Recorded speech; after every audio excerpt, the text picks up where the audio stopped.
Last November, during my business trip in the Philippines, a friend of mine named Katrina told me that she was participating in the feeding of the elementary school children. These are children of the Aytas, the indigenous people of the Philippines. Because of our ongoing nonprofit work to help homeless children and the poor, I decided to join and help on a weekend. This video is about how my weekend was transformed from just feeding the children for a day to helping the entire village of 300 families. Most of you know that my aviation company operates internationally in the US, Asia, and Eastern Europe. We recently opened another facility in what used to be the Clark Air Force Base in the northern Philippines. The provinces nearby Clark are beautiful, with spectacular views, especially when taken from above with a drone. I've been visiting the new facility for the last 5 months, but little did I know that most of Clark and these provinces were buried in ashes and mud from the eruption of Mount Pinatubo about 15 miles away.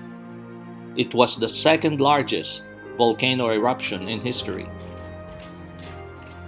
We visited the school prior to the feeding event so Katrina can make a list of what we need for the food.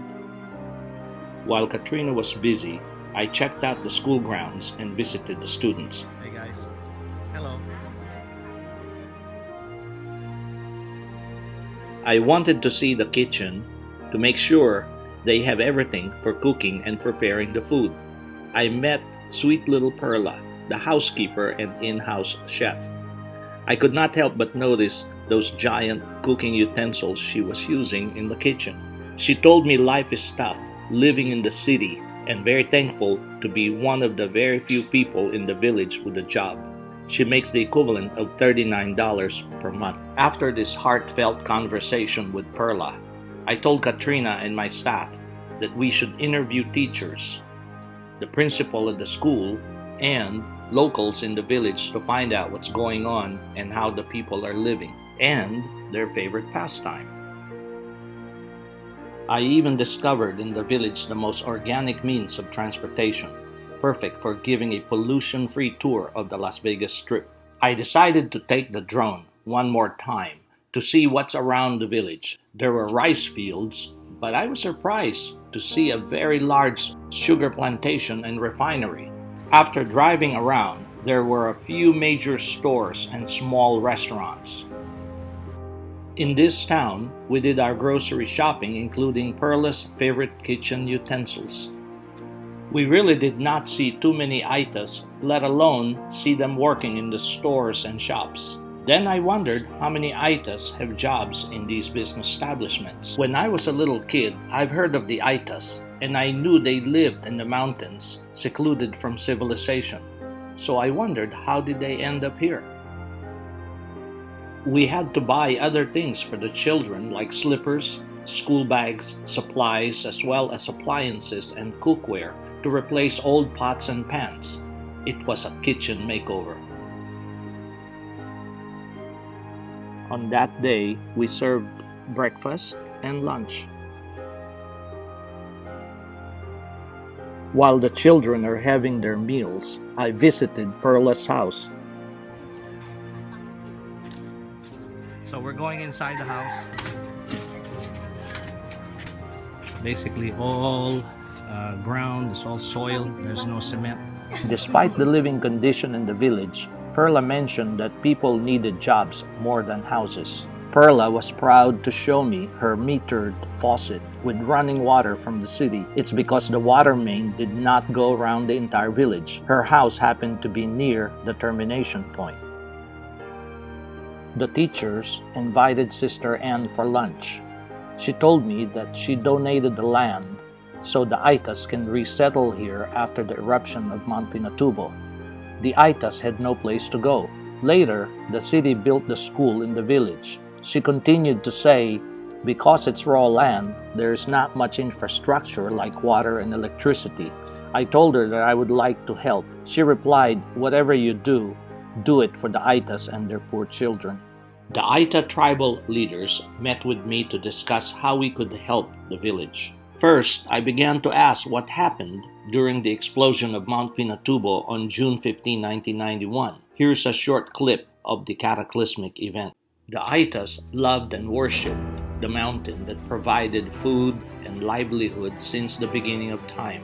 Hours prior to the eruption, all but a few families remained because they believed that they will not be harmed since this volcano remained dormant for many years. Obviously, they were wrong. Those that hid in the caves perished from the pyroclastic flow, a dense, destructive mass of hot ash and lava fragments. They fled to the lowlands and settlement camps, but unfortunately some did not make it. Michael and 3 of the tribal leaders told me that the Philippine government approved and granted to 7,000 families ancestral domain land titles covering 40,000 acres of land on Mount Pinatubo. I wondered why the Aytas did not return to their ancestral land. I found out that they hunted and gathered food since the beginning of time. Their skills at living in the bush is nearly forgotten. Many of their languages are all but extinct, and their way of life is quickly dying out. Even though they have land, rapid urbanization has turned tiny Ayta forest settlements into virtual islands. Their nomadic lifestyle shut down as the deer and the jungle birds they hunt for food are wiped out. If they have to live by hunting and gathering, the land given to them by the government is very small for their families of close to 30,000 people. This is a square area of a little more than 7.5 by 7.5 miles. It could easily fit in the neighboring areas of the Las Vegas Strip. For this reason, they are not able to return and live in their ancestral land, nor quickly acclimate or get used to city living.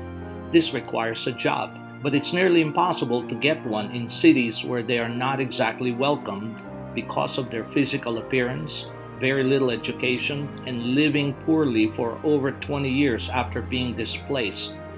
They need help. Simply put, they need water, better sanitation, the ability to grow food, and a chance to earn money. We are on our way to the village of Katutubo tribe. We are going to see how they're doing the main water line they're installing, also how they're progressing with the rebuilding of a small home.